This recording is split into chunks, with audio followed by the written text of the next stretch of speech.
Saat melamar pekerjaan malah dikerjain. Dia butuh pekerjaan karena butuh. Dia tidak lagi bisa berpikir secara logis. Terkadang dimintain uang, dia berkorban lagi, minjam lagi sana-sini untuk bisa lolos dalam pekerjaannya. Jangan sekali-kali pernah tangan kita dikotori dengan menzalimi hak orang lain, dengan menghancurkan harapan orang lain, dengan merampas hak-hak orang lain. Ini prinsip kita sebagai seorang muslim. Ini bukan untuk mereka, tapi untuk diri kita, agar amal kita diterima oleh Allah Subhanahu wa Ta'ala. Terkadang tidak ada yang bisa kami makan, sehingga anak-anak saya khawatirkan mereka memungut kurma-kurma yang jatuh itu dimakan olehnya. Karena pernah pada satu kali anak saya kedapatan oleh saya lagi memakan kurma yang jatuh itu. Dia masukkan ke mulutnya. Lalu saya dengan sangat kaget memaksa anak saya untuk memuntahkan dengan memasukkan tangan ke mulutnya.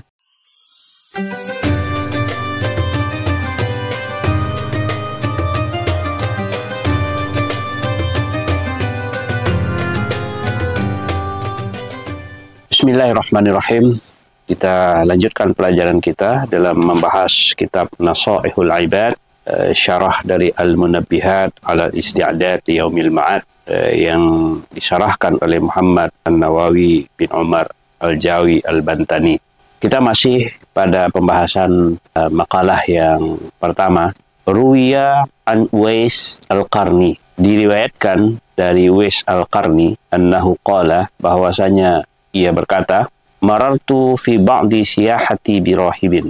Aku melewati pada sebahagian pantai berpapasan dengan seorang rahib. Faqultu ya rahibu. Maka aku katakan, hai rahib, ma awwalu darajatin yarqahal muridu. Apa derajat yang pertama yang dicapai oleh seorang murid? Qala, ia berkata, raddul mazalimi wa khiffatuz zahri minat tabi'ati. Menolak kezaliman dan meringankan beban dari tanggung jawab.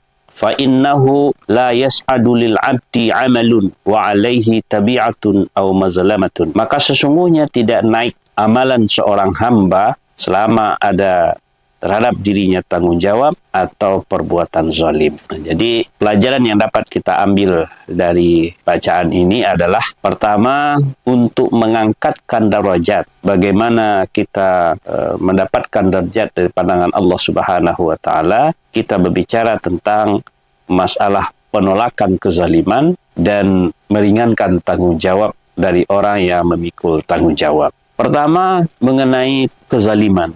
Perbuatan zalim adalah perbuatan yang sangat kita benci. Dibenci oleh Allah Subhanahu wa Ta'ala, dibenci oleh manusia. Karena orang yang dizalimi biasanya adalah kaum yang tertindas. Mereka berada di pihak yang lemah. Dan banyak sekali kesempatan-kesempatan yang dilakukan oleh orang yang zalim, jahat, di saat seseorang muslim terdesak dalam keadaan sulit, ingin mendapatkan sesuatu, minta bantuan kepada orang yang berwenang, atau minta bantuan kepada orang yang punya kekuatan, minta bantuan kepada orang yang punya harta.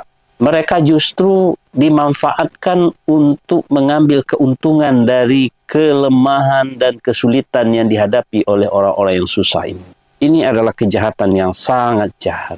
Seorang yang menghadapi kesulitan, berusaha ke sana ke sini melamar pekerjaan dengan berbagai upaya untuk memenuhi kebutuhan keluarganya, memenuhi kebutuhan anak istrinya, terkadang juga mungkin sudah menumpuk hutang dalam menyambung kehidupannya. Saat melamar pekerjaan malah dikerjain. Dia butuh pekerjaan karena butuh. Dia tidak lagi bisa berpikir secara logis. Terkadang dimintain uang, dia berkorban lagi, minjam lagi sana-sini untuk bisa lolos dalam pekerjaannya. Terkadang juga mintakan korban, ada yang korban fisik juga.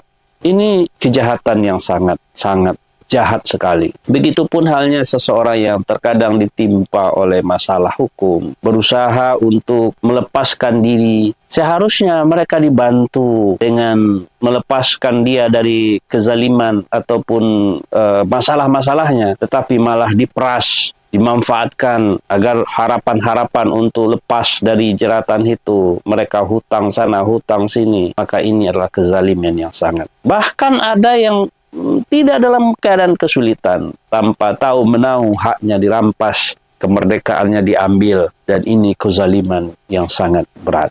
Oleh karena itu, apabila seseorang melakukan kezaliman, amal baik apapun yang dilakukan selainnya, maka amalan itu tidak akan naik di hadapan Allah Subhanahu wa Ta'ala sebelum dia menghilangkan kezaliman yang dilakukannya.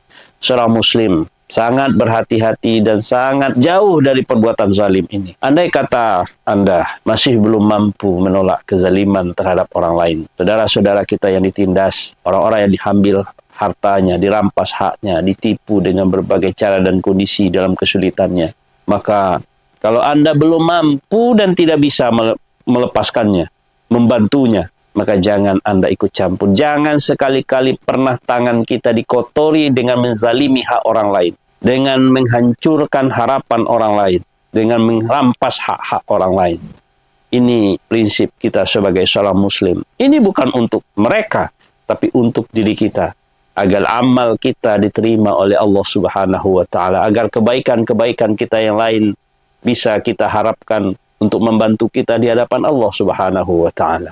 Tapi selama sifat zalim, menggunakan kesempatan di dalam kesempitan, memanfaatkan kesusahan orang lain, memanfaatkan kelemahan orang lain, suka mencari kesempatan di saat orang-orang menjadi susah dalam hal itu, maka kita tidak akan pernah dicap mendapatkan kebaikan.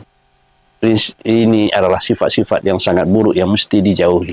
Maka menolak kezaliman dan bahkan menghilangkan kezaliman adalah satu perbuatan yang sangat mulia, yang mesti ada dalam setiap pribadi-pribadi Muslim.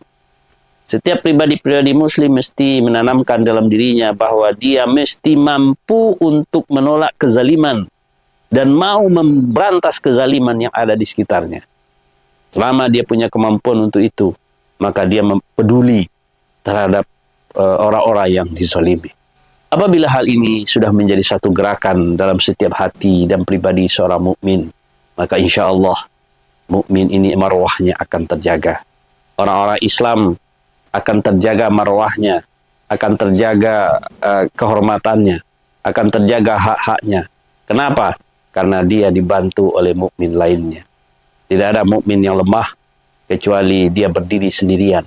Kalau dia dibantu oleh mukmin-mukmin yang lain untuk mengambil kembali haknya, menghilangkan kezaliman, menolak kembali kezaliman, tentu orang-orang yang zalim itu tidak akan bisa menzaliminya karena berhadapan dengan kaum muslimin.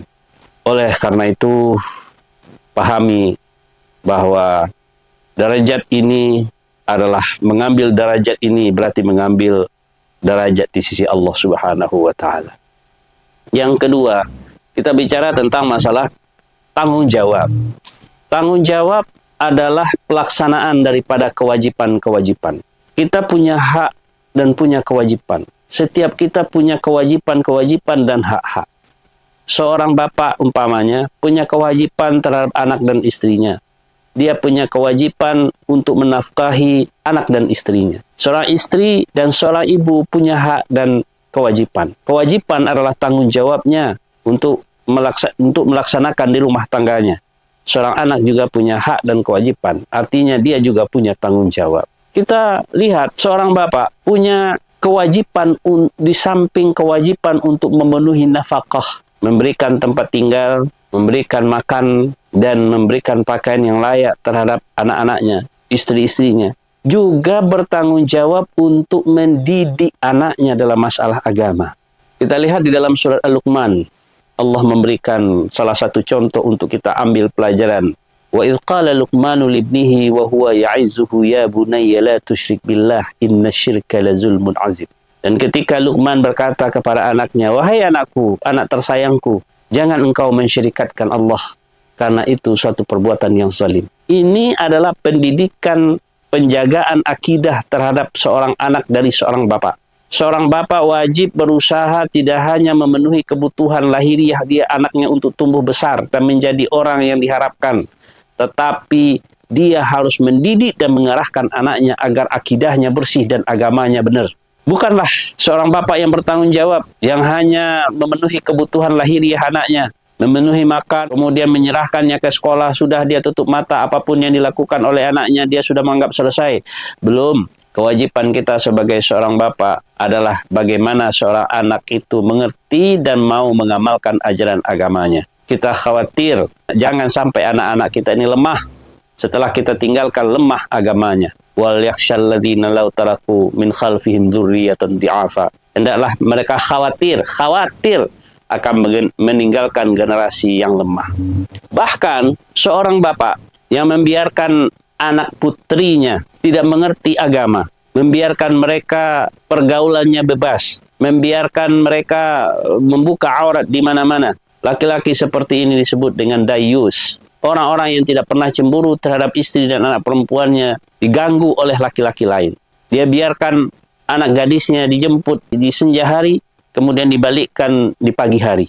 Dia tidak pernah pengen tahu dan tidak pernah peduli apakah kehormatan mereka terjaga atau tidak. Laki-laki ini namanya dayus. La tadkhul jannah dayus. Bapak, kewajiban kita menjaga anak-anak kita dan keluarga kita. Qu anfusakum wa ahlikum naro. Hendaklah kamu menjaga dirimu dan keluargamu dari api neraka. Jadi bukan hanya menjaga agar mereka mendapatkan kehidupan yang layak di dunia ini, pendidikan yang layak, bukan hanya sekedar itu, tapi bagaimana mereka mengerti dan menanamkan keimanan yang kuat dalam hatinya. Apalagi seorang bapak disebut dengan wali mujbir, seorang wali yang boleh memaksa anaknya. Kenapa? Walaupun belum masuk dalam akal fikirannya, karena mereka masih muda belia, yang mudah terpengaruh oleh lingkungannya, oleh perasaannya, oleh teman-temannya, sehingga mereka terkadang tergoda untuk melakukan hal-hal yang tidak baik, berteman dengan sembarang orang. Kitalah bapaknya wajib melakukan ketegasan untuk menjaganya. Menjaganya sampai dia dicarikan seorang suami yang soleh. Tentu dia dijadikan seorang anak yang solehah. Bukankah suatu menjadi pelajaran bagi kita salah satu kisah ya, yang kisah ini boleh jadi ada yang mempermasalahkan sumbernya, tetapi ini amat penting sekali karena kita berbicara tentang masalah tanggung jawab. Salah satu tanggung jawab contoh dari ini adalah tanggung jawab seorang bapak terhadap keluarganya. Abu Dujana, seorang sahabat Rasulullah Sallallahu Alaihi Wasallam yang sangat terkenal dan pemberani, yang selalu menemani Rasulullah Sallallahu Alaihi Wasallam di dalam setiap peperangan. Dikisahkan bahwa satu saat beliau sering pulang tidak menyelesaikan zikir-zikirnya setelah salat jamaah. Hal ini sering dilakukan sehingga Rasulullah Sallallahu Alaihi Wasallam bertanya kepadanya, wahai Abu Dujana, kenapa engkau bergegas pulang? Bukankah zikir itu penting? Apakah engkau tidak punya hajat? Engkau tidak mengaminkan apa yang boleh jadi aku doakan? Abu Dujana dengan sedih menjelaskan bahwa dia bukan menganggap tidak penting doa, apalagi mengaminkan doa yang pasti diijabah. Doanya Rasulullah Sallallahu Alaihi Wasallam adalah zikir-zikir yang teramat mulia di hadapan Rasulullah Sallallahu Alaihi Wasallam berjamaah bersama Rasul. Tetapi saya punya kekhawatiran di rumah. Rumah saya bertetangga. Tetangga saya ada yang mengatakan mukmin, munafik, ada yang mengatakan Yahudi. Mempunyai sebatang korma yang kormanya dahan salah satu jahannya menjulur ke atap rumah saya. Sehingga apabila ada angin kencang, sering daun-daunnya jatuh, bahkan buah-buahnya jatuh ke pekarangan. Keluarga saya sering ditimpa kelaparan. Terkadang tidak ada yang bisa kami makan, sehingga anak-anak saya khawatirkan mereka memungut korma-korma yang jatuh itu dimakan olehnya. Karena pernah pada satu kali anak saya kedapatan oleh saya lagi memakan korma yang jatuh itu. Dia masukkan ke mulutnya. Lalu saya dengan sangat kaget memaksa anak saya untuk memuntahkan dengan memasukkan tangan ke mulutnya. Menjerit anak saya karena memang mungkin tersendak dan sakit tangan dimasukkan ke mulutnya. Dia menjerit dan menangis. Lalu saya sampaikan, wahai anakku, apakah engkau mau ayahmu nanti berhadapan di mahkamah Allah dipanggil sebagai seorang pencuri? Saya tidak rela anak saya memakan makanan yang haram. Ada yang dimasukkan sesuatu yang haram ke dalam tubuhnya. Saya tidak bisa bertanggung jawab di hadapan Allah Subhanahu wa Ta'ala. Apakah engkau tega ya anakku? Akhirnya hal itu berhasil dikeluarkan. Masya Allah, pelajaran yang sangat penting untuk kita ambil di sini, saudara-saudara. Kullu lahmin nabatat minal haram fannaru awwalabih. Setiap daging yang tumbuh dari yang haram akan dibakar dengan api neraka. Hati-hati, kita tidak mau memberikan nafkah kepada anak dan istri kita dari harta yang haram. Jangan sampai mereka memakan makanan yang jangan syubhat saja, jangan apalagi yang haram. Karena setiap yang mereka makan akan tumbuh menjadi vitamin, akan menjadi energi, akan menjadi tumbuh menjadi darah dan daging. Kita tidak mau membesarkan anak-anak kita dengan sesuatu yang haram. Qu anfusakum wa ahlikum naro. Maka kita jaga makanannya, kita jaga tabiatnya, kita jaga akhlaknya. Jangan sampai melakukan hal-hal yang dilarang oleh Allah Subhanahu wa Ta'ala. Itu kewajibanmu, tanggung jawabmu, wahai Bapak, sampai mereka nanti para anak-anak ini, laki-laki mereka sampai balik, dan anak perempuan sampai mereka diserahkan kepada calon suaminya nanti. Ini tanggung jawab dan kewajiban kita sebagai seorang bapak. Tanggung jawab ini masing-masing mesti menyadari akan apa yang mesti dia lakukan. Terkadang ada seseorang yang mau melakukan tanggung jawabnya dengan bersusah payah, berusaha melaksanakannya sebaik mungkin. Tapi Allah memberikan kesulitan-kesulitan yang dihadapinya. Dia tidak mampu menyekolahkan anaknya. Dia tidak mampu untuk memberikan makan yang layak untuk anak-anaknya. Maka di situ Allah mengirimkan seseorang untuk meringankan bebannya. Pada suatu hari dikisahkan seorang laki-laki tengah berdiri di hadapan jembatan yang tinggi. Di bawahnya ada sungai yang penuh dengan batu-batuan dengan mengalir air yang kencang.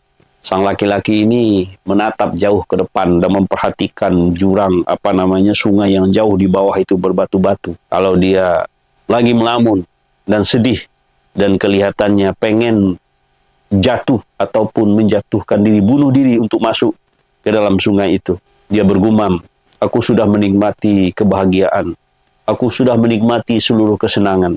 Harta-hartaku banyak. Tapi semua tidak ada artinya. Anakku telah dipanggil, telah meninggalkanku. Dan istriku telah pergi dengan laki-laki lain. Apa guna harta yang aku miliki? Apa guna usahaku selama ini? Tidak ada artinya hidup lagi. Dia mau meloncat untuk melakukan bunuh diri. Tapi tiba-tiba datang seorang pengemis dengan pakaian yang lusuh dan wajah yang sangat kusut. Dia meminta sedekah.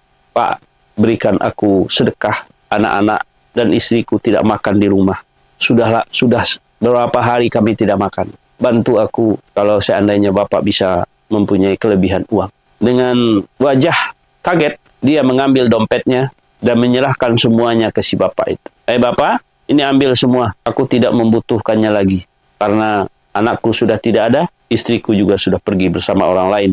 Sehingga aku tidak berguna untuk hidup lagi. Melihat hal itu, si bapak yang pengemis ini bergetar tangannya. Melihat uang yang banyak isi dompetnya ini. Sementara dia punya tanggung jawab anak yang beberapa hari tidak makan di rumah. Dan istri yang menunggu. Dia sudah berusaha mencari ke sana ke sini, tidak ada pekerjaan, dan terpaksa dia meminta-minta. Namun dengan gemetar dia bilang, wahai Bapak, saya tidak perlu uangmu. Saya tidak butuh uang dari seorang yang pengecut. Lalu dia pergi. Tersentak hati laki-laki ini. Di awal dia merasakan satu kesenangan dalam hatinya. Di saat bisa membantu orang yang punya anak, yang dia tidak mampu memenuhi kewajibannya sebagai seorang laki-laki. Ada rasa bangga dalam dirinya bahwa dia bisa membantu orang. Lihat. Dan tiba-tiba dia tersentak dengan kata-kata tidak mau uang dari seorang pengecut.